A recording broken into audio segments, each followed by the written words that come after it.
Hey, good evening, everyone, and welcome to the second of our live career services Q&As. I'm Jay Michael DeAngelis, and I'm the Senior Digital Resources Manager at Penn Career Services, and I'm joined today by my colleague, Dr. Joseph Barber. Hey, Joseph, thanks for joining us tonight.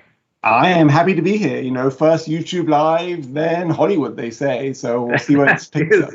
That is what they say.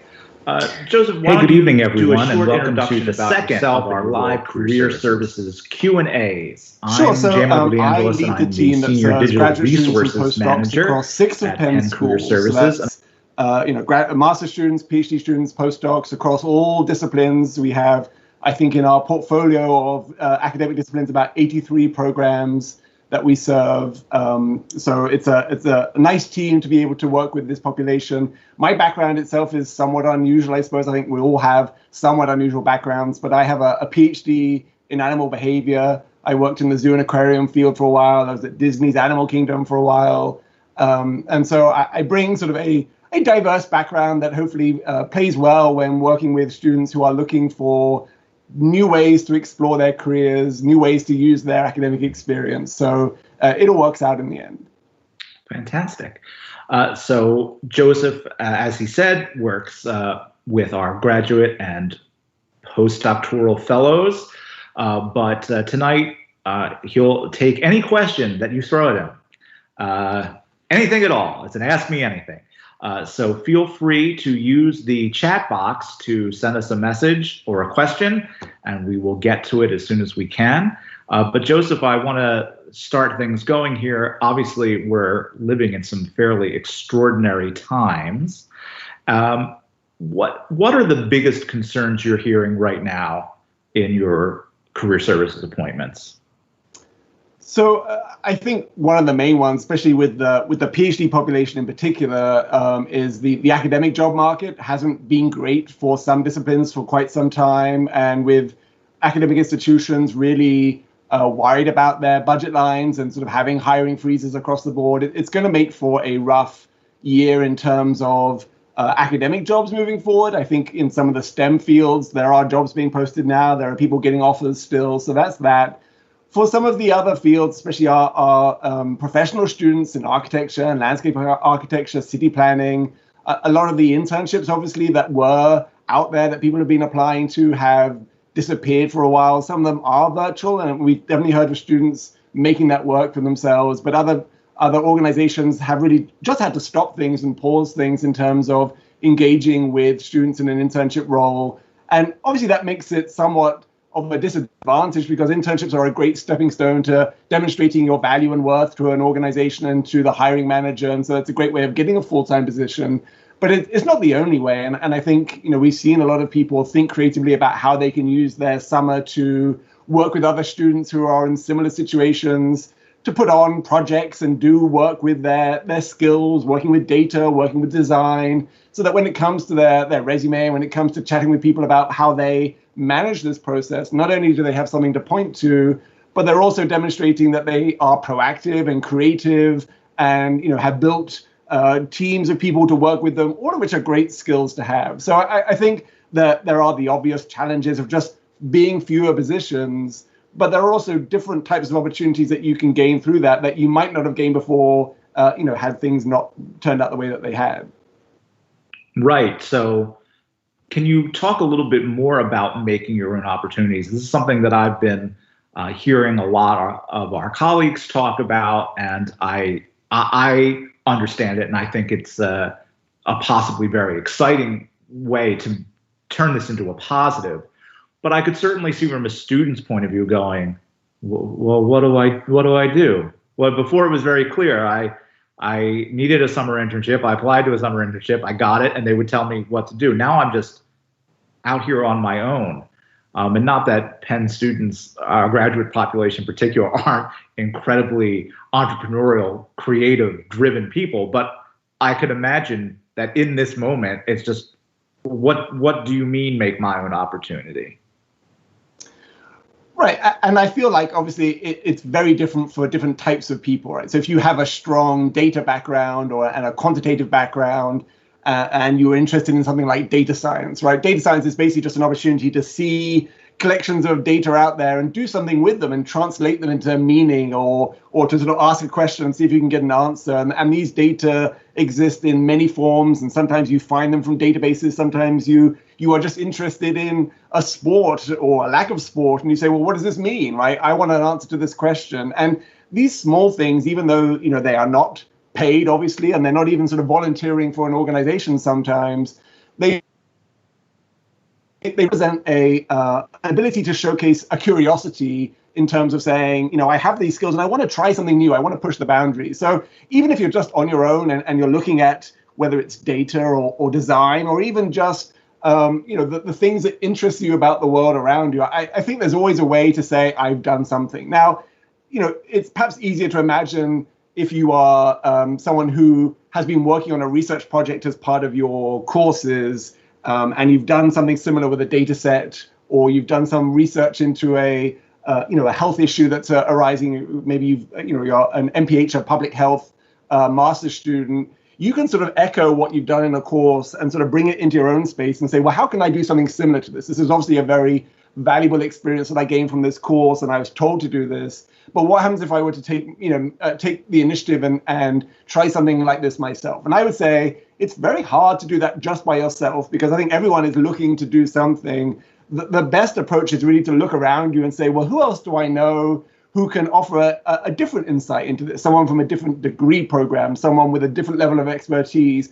How can you work together in a small group to have not only an opportunity to learn from other people's skills, but also an accountability buddy, someone who's going to keep you on track and keep you sane during this period? You're both needing to gain sort of experience and skills. And so doing it together is always going to be a better story than just doing something by yourself. So it is hard to imagine exactly what it looks like. And I think this is where sort of a brainstorming approach comes in to say, well, if I wanted to tell an employer, I'm applying for a job in 8 months' time, and an employer says, it was a rough year last year, what did you do to overcome this? And if you are able to say, well, you know what, it was challenging. So what I did was I challenged myself to do this. So what I did is I took the initiative to do this. If you can imagine the story that you want to tell about this summertime to a future employer, then that sort of gives you the basis of, well, what could that story be? What could the challenge be? Obvious, more than just the obvious challenge, the sort of the personal challenge, the skills that you want to develop, the question that was hard to answer. So imagining what an employer would be impressed by, I think, is one way to sort of envision the future and work back from that to see what you can come up with. Oh, well, I think that's a great way of looking at it. And I think collaboration is also a really fantastic suggestion, whether that's with someone in your field or across fields. I'm just, from my own background, I'm thinking, what if I'm a scientist and I got together with someone in a communications and media background, and we put together a YouTube show or a podcast so I could present the work I'm doing, things like that. And also, I think in a time where we're all isolated, collaboration brings a real connection that we need. This is why I'm sitting here talking to you right now.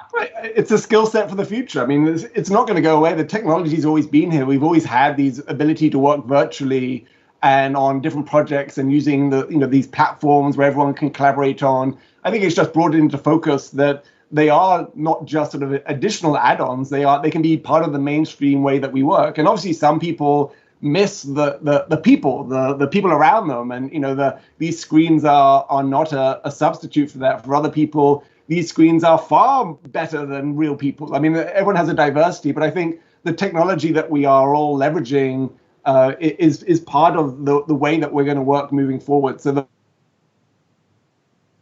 the more you have your toes into different types of technology and play around with software and all these things, the better everyone will be at the end of the time to sort of not only have those skills, but be able to sort of demonstrate your ability to learn quickly and your ability to adapt and be versatile, which are all going to be transferable skills. I could not agree more. I do keep thinking to myself throughout this, again, trying to look at where there's opportunity. These are things that we've talked about for a long time. We've said, we could be doing more live streaming events. We could be doing more Q&As. So here we are, we're doing it. When this is over and we're all back in Suite 20, I'm not going to stop doing this. So I think it's great. We're going to have a stronger digital portfolio in our office when we're able to be back on campus. And I think that that's a really strong positive.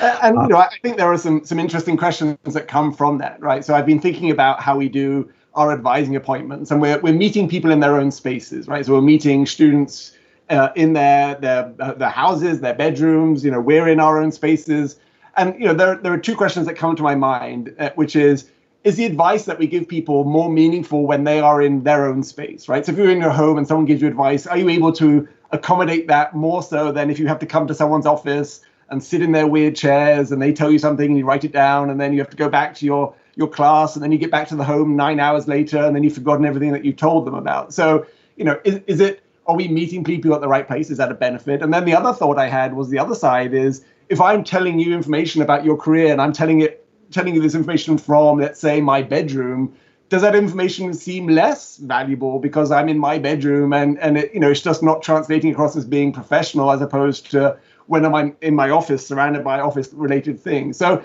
there are some interesting sort of sociological or psychological questions that come from there certainly are. I think right now everyone is being understanding of circumstances. If this weren't a pandemic and you were talking to me from your bedroom, I don't know how I'd feel. I'd probably feel fine myself, but I understand that question. I think right now everybody's understanding. Last night I had a call with the manager of my building, and she was clearly in her bedroom. But I was grateful that I had that opportunity to have a conversation with her, because it was a conversation that needed to happen. Didn't really care where it was happening. So, that's something to keep in mind too. While we're talking about connecting with people virtually, something that I've heard a lot is about how can I use this time to do networking in the virtual space, because beforehand I could write someone, introduce myself digitally, maybe it would just be a web call that we had, but I could also say, I would love to buy you a coffee. Let's have lunch, So how right now, when I can't come and meet you for a coffee, what are some strategies to doing virtual networking, and what are the advantages of trying to do that right now? So, I think it's so different depending on the people. If someone reaches out to me and they say, hey, I see that you have this interesting, animal behavior background. I'd love to be able to chat with you. Can I buy you a coffee, and chat with you? The whole process of me breaking down the buying the coffee and meeting this person in a coffee shop that I've never met before, and then having to decide on what drink I want and find them in a crowd of people, and then not being enough tables or chairs to sit at. All of that sort of, really blows my mind in terms of spoiling the engagement that this person wants, because now I'm associating this person sort of and it's not their fault, with all these stresses that I might have. So I think there are some real key advantages to this virtual space where you are being respectful of people's time. It's easy for them to give you more time because they don't have to do anything other than just be there. So I think the strategies remain the same in terms of your overall goal for networking, which is to find someone who you really value in terms of their actual experience, right? So rather than just reaching out to people because networking is important, people have told you that, but finding people whose background is similar to yours, whose experience fills in some of the gaps that you have about whatever path that you're on, and making sure that when you're reaching out to someone that you can be really authentic about saying, why you and why now, right? So you want to be able to demonstrate to someone that you've done the hard work to sort of figure out why this person is helpful. You've done the background research into whatever career field or whatever organization. You have smart questions. And then when you do reach out to them with your introductory email, which in most cases it will be, you can say, the reason I'm reaching out to you is because it seems like you've done X, or you've used X to do Y. And that's so important to me because that's what I'm thinking about doing. And, to me, the secret of effective networking is to make the other person feel good about being themselves, right? You want information from them. You want, ideally, in the future, an internship or a job. But if you can make them feel good about being themselves for just living the life that in the way that they've lived it, then they will associate that positive feeling with you, right? And I think that's really foundational to this idea of effective relationship building as part of networking, right? It's not just about extracting knowledge from someone and then running away and then saying, I have it. but it's more about this idea that you've left something behind with you. And if that thing that you've left behind is positive and engaging to that person, then you have built the beginnings of an advocate who can do that for you. So it doesn't really matter if it's in the coffee shop or online or over the phone. I think you should always give people options, because I may much rather respond by an email or do a phone call than I would go to a coffee shop. So giving people options, being understanding to their situation,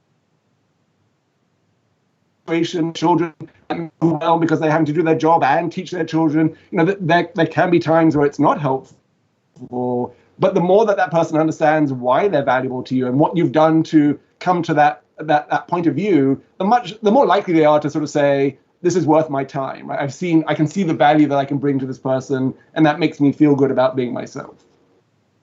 All right. Well, I want to remind our audience that they can ask Dr. Barber a question by putting it into the chat box on YouTube. But Joseph, I'll ask you a question that's been on my mind as I've been conducting these various live Q&As here and over on Instagram, which is conducting a virtual interview. Obviously, right now, if you are going on a job interview, it's probably going to be conducted much like you and I are talking right now over webcam. And I actually find myself far less aware of both myself and the other person when I'm just talking to you on my laptop. Whereas if I were in your office, again, talking about being in your space, my potential new workplace, you're potentially my new boss, and I'm trying to get a sense of who you are. So what advice do you have for having these virtual interviews? It's a great question, and I have an immediate piece of advice, because you may have noticed this already, is if you're doing a computer or a virtual interview like this, get rid of your swingy chair, right? Find the most fixed chair that you have in your house and stick it in front of your computer, because there is no way when you're nervous that you can stop this motion. It's very natural, soothing. It's like being rocked to sleep by your mother after having a nightmare. And it's very distracting after a while when someone is answering a question like this. So I'm going to try to stop so I can eliminate that. The other thing that I find, and maybe this speaks to my vain personality, is that when I'm chatting with people, I often find myself looking at myself rather than the person, because I find it intriguing how I look when I talk, because I don't get that opportunity when I'm engaging with someone, right? I know what you look like when you talk, because that's what I see most of the time, but I don't know how I come across. So if you can get rid of the window that shows you what you look like, which is a risk, because who knows, that's a great tip too, at least for me, because I'm always looking down and I forget there's someone else in here that's actually not me that I should be looking at. So training yourself to look at the camera when you're talking, it's unnatural too, because you want the eye contact, but right now, they haven't put the patch in where it adjusts the way you're looking so that you can look at the screen and feel like you're looking at them at the same time. So training yourself to look at the camera, training yourself to sort of realize that even though you're in your own space, that it's not, it's not as professional a space as you hope it will be. And that's going to affect not just obviously the way it looks, but also the way that you feel. And this is the same for any phone interview. You don't want to be in your pajamas on a job interview, even though no one knows that you're in your pajamas, because mentally and psychologically you'll feel less powerful in your pajamas, right? That's why people say dress up for an interview, even if people can't see you, because it's a power play. You want to make sure that you can really address and get to your core value that you're adding to that. Things like the background. Right now I have the door handle here behind me that really distracts me all the time. It's a very small space I'm in, but it's the kind of thing that as an interviewer I'd be looking at, and I'd be fixated on it. And as soon as I'm fixated on anything other than the person on the screen, right, then I've lost the narrative that they're trying to create. That's why when you're interviewing, you want the background to be you want it to be professional, but you don't want it to be eye-catching. The same way that when you're writing a resume, you don't want the formatting to sort of jump out and say, look at my great formatting, because no one's going to hire you based on your resume formatting. But what you want to do is you want to spend so much time formatting your resume that no one ever notices the formatting, right? It's really weird. It's a sort of way of of investing your time differently, but it's important to format it so no one sees it. It's a very Disney-esque kind of way of seeing the world. Well, I'll say a few things. One, I feel most powerful in my pajamas, so maybe that's just me. And we do have a comment from one of our colleagues, Jamie, who says that she's very aware that she clicks a pen or a pencil when she gets nervous. So trying to identify your own personal tics before you go on camera and try and at least keep them off screen, I think is a great suggestion. Yep, and if you have a pen and you're like me, and I sometimes, I poke myself with the pen, make sure you poke yourself with the non-inky side, because that's not a good look if you sort of poke yourself with the inky side as you're sort of thinking about these things. But yeah, I mean, these are all things, that in traditional job interview scenarios, people say, make sure your hands are under the table and your legs are under the table so people can't see you fidgeting. You're just trying to portray the best version of yourself at that point in time. And first impressions count. They may count at a conscious level. Someone might say, well, that was a terrible first impression, but they can also count at a subconscious level, right? People walk away not realizing that they find you less of an ideal candidate because things were distracting in the background. So the more that you can control these small things that affect the subtle ways that people see you, the better off you can be. And it may be somewhat unfair to be judged on what's in your background and whether you fidget or not. And I'm not saying that's a good thing or that people should be judged that way, but you do have some element of control over how you're presenting yourself. And I think it's important to maximize the impact that you make in a positive way. So I have the pleasure of answering our general inquiries email inbox. Both on our website, but also on all our social media accounts, right? That you can contact us through Facebook or Instagram. And the number one message we've been getting, and I've noticed it from both undergraduates and graduate students, is how do you think an employer is going to look at a possible gap on my resume due to this situation? I know we touched on coming up with some alternative things that you might do this summer rather than a structured internship. But what about somebody who isn't able to maybe do something on that kind of scale for whatever reason because of the current situation? What do we think people are going to think a year from now, 2 years from now? I think, all being well and us getting through this period of time in some way, I think people's memories are fairly short. And what they ultimately look for in a resume is, well, what is relevant about the experience that I'm seeing? So, I don't think anyone these days has time to go through a resume and look for every gap that there is, right? You can design a resume to sort of avoid that anyway by having a section that is not just your work experience listed in a reverse chronological way, but your relevant experience, relevant to the role that you're applying to. And by having it being relevant, those are experiences that are educational. You as a student, you as a volunteer, you as part of a student group, you as an intern, you as an employee somewhere. If they're relevant to the role that you're applying to, then they can all sort of be grouped together in sort of this singular section. And what that does, even though it follows a reverse chronological sort of timeline, it fractures all these different narratives so that it's impossible to see where the gaps are because they just represent small bits of information brought in from different areas. So the gaps, I think, are less important than reimagining the narrative that is relevant to the roles that people are applying to. And I think that's the critical part, right? No, I think coming from Penn especially, people know that people have strong academic backgrounds. They know that they have potentially the skills that they have, and they're just looking in their resumes to see those illustrated. And no matter where they've come from, or sometimes when they've come from, concentrating those together and really showcasing that you understand the nature of the role that you're applying to, and what and using the language that the employer used to describe their work. That's the fundamental thing.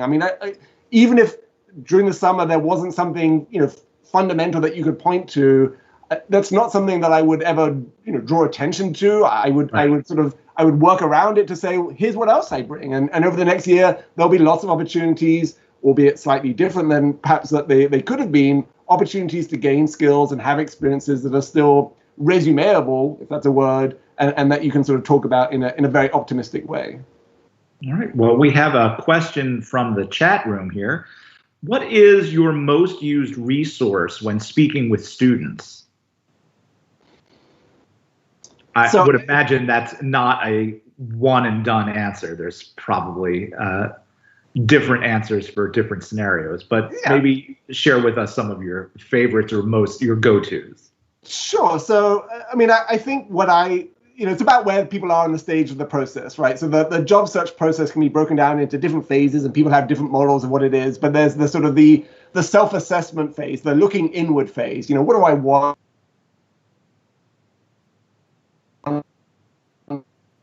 And who I'm exploration phase. And a lot of the students that we work with who are not in sort of professional programs where I want to be an architect and I'm going to be an architect, but the people who have broader programs that aren't sort of professionally focused, those two questions are fundamentally the most important ones that they have to grapple with. What do you want to do? And what are the options out there where you can use your skills and knowledge and that align with your values moving forward? So I think in terms of the self-assessment, one of the tools that we use, especially with the PhDs and postdocs, and there are two of these, but I'll talk about one of them because it's focused on the humanities and social sciences, is the Imagine PhD platform. So Imagine PhD is a great resource that was developed by PhD career advisors for this population. So it's about as specific as you can get as a tool for this population.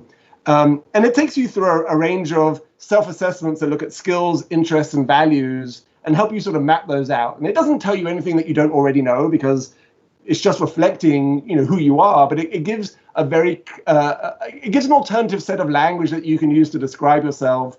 And then it matches those against 15 career paths that are commonly followed by PhDs in the humanities and social sciences. So that tool, it's free to use, and it's sort of a very new and up to date. It's a great tool to help people self-assess themselves because for many PhDs and postdocs, they haven't actually taken a lot of time to ask those questions about themselves, right? I think that a lot of people get swept along in the academic stream and they find themselves at the end of a PhD or the end of a postdoc and they realize that they've never sort of stopped to think, well, what am I doing and why am I doing this? And is this the right me doing this moving forward? So that's obviously one of them. And then once you've sort of— a question about the sort of career paths offered or suggested on that platform, those are academic and non-academic? Yeah, for the Imagine PhD, they do not see faculty paths as being any different from any other path. And I think that's the most valuable way of viewing it. I think this dichotomy between faculty jobs or everything else it's very pervasive in academia, but it doesn't actually make sense from a career sort of development perspective. They are just similar paths, or they are paths that are similar to each other because they are career paths. They require you to do different things to sort of be successful down them, but it's not one or the rest. There's teaching outside of academia. There's working in academia but not being a faculty. There's a whole lot of blending out there, and I think the more people can see who can see these paths as being equal, the better they are at sort of saying, well, if not X, then maybe Y. Because what I think sometimes happens is students can sometimes buy in so much to this faculty path and invest so much emotion into it that everything else doesn't seem like it matches up, or it seems like it might be, to a certain extent, a failure that you've had to look at these things. And it's no way, shape, or form that at all. These are just great paths that if they're a better fit for you than the faculty one, are going to make you happier to do that. So yes, the Imagine PhD sees everything the same. We do have another platform called the Versatile PhD, which looks at things beyond faculty paths because that's sort of their approach there. And that's something that we subscribe to that offers a similar type of sort of career exploration process. The other tool that I was just going to mention, obviously, is LinkedIn, simply because there are 169,000 Penn alumni and current students in the LinkedIn system who are doing the things that any student wants to do. Right? There are people in the organizations that they want to work at, and it's hard for any one career advisor to have knowledge of every role that's out there. But to a certain extent, we don't need to, because the people who have that knowledge are there. And part of our goal is just to help people find the tools necessary to connect with those people and ask questions to those people. So LinkedIn really should pay me a lot of money to do this, because I talk about them a lot and they don't. And I'm still waiting. I'll wait. But yeah, it's a great tool. All right, we've got a question from Jennifer, and she asks, I'm interviewing for teaching positions. Are you aware of any resources that are available to strengthen my online teaching skills over the summer? Yeah, I think that's a really good question in terms of, what are people going to ask when it comes to teaching, teaching positions where this understanding that the virtual environment may be the new environment for a while. And so that takes us back to the question of what is teaching? How do we break down teaching in terms of the things that are happening? So there's the technology, right? So all of these different platforms that we're using to be able to sort of create engaging teaching curricula and approaches. So whether those are, the general ones that people are using right now or the more specific platforms that are out there, I think LinkedIn Learning, which Penn students have access to as a free resource, has sort of webinars on any platform that you might, well, I don't know if they're webinars, but they're courses on any platform that you might be interested in looking at. So as you think about what technology you've used to do teaching, or what you've seen other people use, or when people are using fancy graphical systems as part of their teaching, you're going to find some information on LinkedIn Learning that's going to be helpful for that one. The other side of teaching is not just the technology; it's how you integrate that into the technology, how you integrate the technology into your actual teaching, right? So it's not just about pressing a button and now you're a great online teacher, but it's about saying, well, what is the best approach to make sure that I'm communicating effectively, engaging appropriately, and all these other things. And I think, that can come from, again, engaging with people who you've seen do that already, right? If you have great role models who are out there, finding ways to make connections with that. If you're talking about teaching at the sort of the higher education level, then connecting with our colleagues at the Center for Teaching and Learning who are putting on courses. And I think I saw they have some programs coming up over the next week or so, I think, about online teaching and how to do that. So anything like that, where you're talking to people who spend their days, thinking about effective teaching approaches, whether that's your level of teaching or not, I think that's a great resource to have. So our fellow colleagues here on campus or on our virtual campus, I think are great people to connect with. And we've just shared in the chat room a link to a program the New York Times is running about best practices for online teaching. So you may want to take a look at that. And this question actually made me think of what you said at the top of the hour, Joseph, about finding opportunities to do things this summer. You may want to put together a little course about, it doesn't even have to be about your area of expertise, but maybe just something you love, and put together a one-off little course that you could present to friends as just as practice, and then it's something you can have in your sort of digital portfolio as something that you've done. Yeah, and some employers will ask for a sample syllabi of the courses that you're going to teach. And if you can have an in-person and an online version, and you can demonstrate how well you've changed that and adapted it, instead of just saying, well, I've got all these courses, I'm just going to teach them, on a virtual platform. Great idea. You could do a sample teaching sort of demonstration on YouTube, and I've seen people share those things as well, so people can see what that looks and feels like. And it doesn't have to be a 12-week course. It can be a small snippet, just as an illustration of the different media that could be used to do that type of teaching. Thomas has asked us if there's anything new on the Career Services website that he should be familiar with.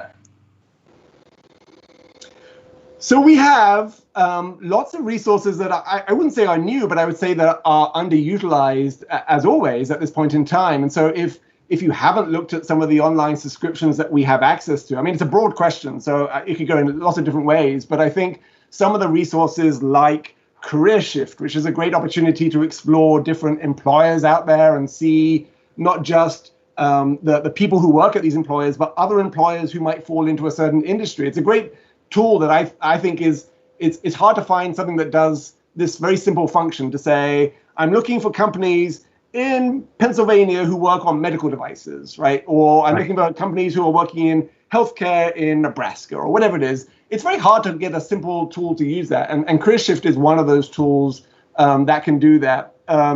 We have a few guides that have been put up about navigating through, obviously, this summer in terms of how to work virtually or how to approach employers about remote resources. Those are some of the things that I know we put up recently. My colleague put together how to be effective with virtual interviewing. We talked about that just a few minutes ago, but that's again featured on YouTube, so you can find that on the Career Services channel there. You probably have other suggestions too, Mike, of things that we have. I may, as the webmaster. I will say we have put together, and it's pinned to our front page, a really great collection of resources specific to this time about a lot of the topics that Joseph and I covered today, about virtual networking, about doing the remote job search, about how we can help you while we're working remotely.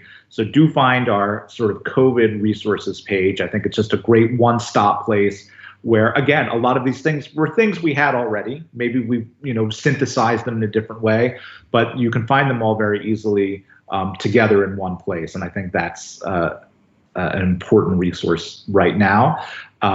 We are also, I'm a big proponent of using our communities on our website as we grow our digital offerings, including the YouTube channel, trying to get more fresh content up. Those are all linked to the community. So Joseph and I are going to finish this conversation today. YouTube's going to archive this video, and it's going to show up on our website, and it'll show up in a couple of different places. It'll show up on our COVID page because it's something we're doing specifically during this time, but it'll show up on the graduate student page as well because that's Joseph's area. So we hope that you're able to find what you need really easily by going to the community page that applies to the industry or your population. We've got another question coming in. This is great. After applying to a job position, is there anything more to do to try and connect if you know who the hiring manager is? Meaning, if I know the name of the hiring manager but don't personally know them.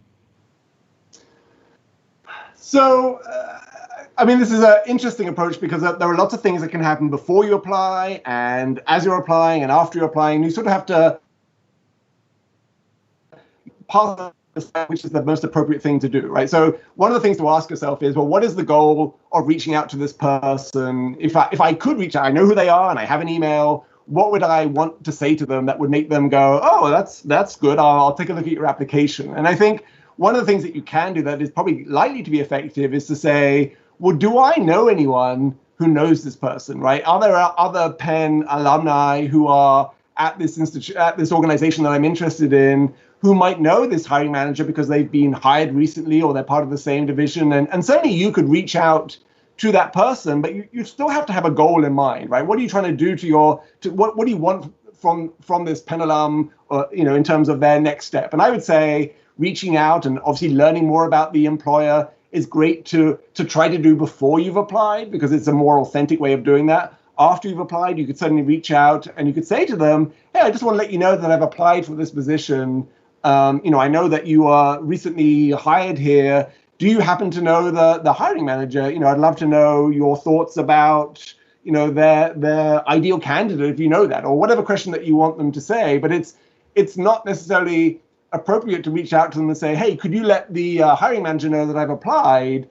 Because they don't really have a reason to want to help you either, other than they may be nice people, they may be Penn alumni, and you have that connection. So if you know someone and they're in your network who knows this person, then I think you can decide if there's more of an ask that you can make them to do. Can you let them know that I've applied and that I'm really interested? And if they, are able to reach out on your behalf to the hiring manager, then that's great. I would also think about doing that beforehand, right? If you know someone that the hiring manager knows, then in a cover letter, that's a great place to say, hey, I was recently chatting with my colleague or, my former lab mate, Jimmy, about this role, and he gave great feedback about your division, and that makes me even more excited to apply. And then the hiring manager has the option to reach out to Jimmy and say, hey, this person applied and they mentioned your name. Do you know them? They're like, yes, I know them. They're great. So it's a little bit, you have to sort of be a little bit sensitive about what you want to achieve and what your goal is. But I don't think there's ever a downside to trying to communicate. It's just that they may not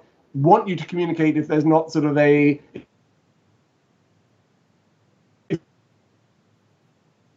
you're doing it outside of why you're reaching out and they don't really understand why you're reaching out. So just being a little bit thoughtful about it, I think, is an ideal situation. All right. Well, I'm going to put one last call for questions out in the chat box. This is your opportunity to ask Joseph a question. We've got a couple of more minutes left. And Joseph, I want to turn it over to you and ask if there's anything that's on your mind that you'd like to cover or things that you feel it's important for our audience to hear right now. I think, it's hard. It's a hard situation for everyone to be in, and people are differently are sort of responding differently depending on who they are, right? So I'm very happy working in the home environment. I worked as an independent consultant for 6 years. I'm very used to this environment. I miss people when I was that consultant. I was really happy to get to the career services office where I had a group of people and got great, positive feedback for the work that I was doing. And I think a lot of people are not able to don't find the sort of the isolation or the working independently or the working from home without people around them to be as fulfilling. My recommendation is obviously to make sure that people are taking care of themselves and not trying to cram so much into their day because they think they have to, but to realize that it's okay sometimes not to do things, to sort of be reflective, to think about something totally different, because whatever you're trying to do, whether it's networking or applying for an internship or applying for a job, you're going to be most effective if you're feeling the most optimistic and the most confident in yourself and the most secure and feeling supported. And I think it's really important to be centered during this time. And so if you need time to try to engage with people virtually to sort of gain that energy, if you're an extrovert and you need that energy outside, then find that opportunity and don't try to do everything at once. There's a blog that I helped to coordinate on the Inside Higher Ed website called Carpe Careers. And one of the recent posts from that was about this idea that somewhere between staying in your pajamas all day and trying to do 15 projects because you feel like you have to is the right zone that you should be in, right? So as we move into our next phase of whatever that looks like, you need to be reasonable and have reasonable expectations so that you're not feeling disappointed in yourself that you haven't found a thing or you haven't been able to achieve the thing that you might have done, if it was last year. So being understanding and finding that optimistic standpoint, I think, is so critical. I agree. All right. Well, it doesn't look like we've got any more audience questions, but I have one last question, and I'm going to take advantage now of my virtual network, and I'm going to ask you, who can I talk to at Animal Kingdom about using this temporary park closure to fix the broken Yeti animatronic in the coaster? Well, I feel positive. They've spent this time doing all the tweaks that they can and making sure that when people come back and the park's open and whatever that looks like, it's going to be the best experience. If Disney knows how to do one thing, it's to make sure that the guests who come feel safe and feel supported and feel like they've had a good time. So, I don't know who it is. The Disney folks are all very, very sort of focused on getting the job done. And I wish them all well, because I know, given my background in the zoo and aquarium field, that a lot of the zoos and aquariums out there, and Disney's Animal Kingdom is, part zoo. People and the keeper staff are out there caring for these animals, even though they're people as all these other animals. All right. Well, Joseph, I thank you for joining me tonight, and I hope that we in Career Services can emulate Disney at least a little bit in making people feel secure and safe and supported. And I thank our audience, and thanks for the great questions. And we'll be doing this again soon. So everyone have a great evening, and we'll talk again soon. Thanks again, Joseph. Okay, thank you so much.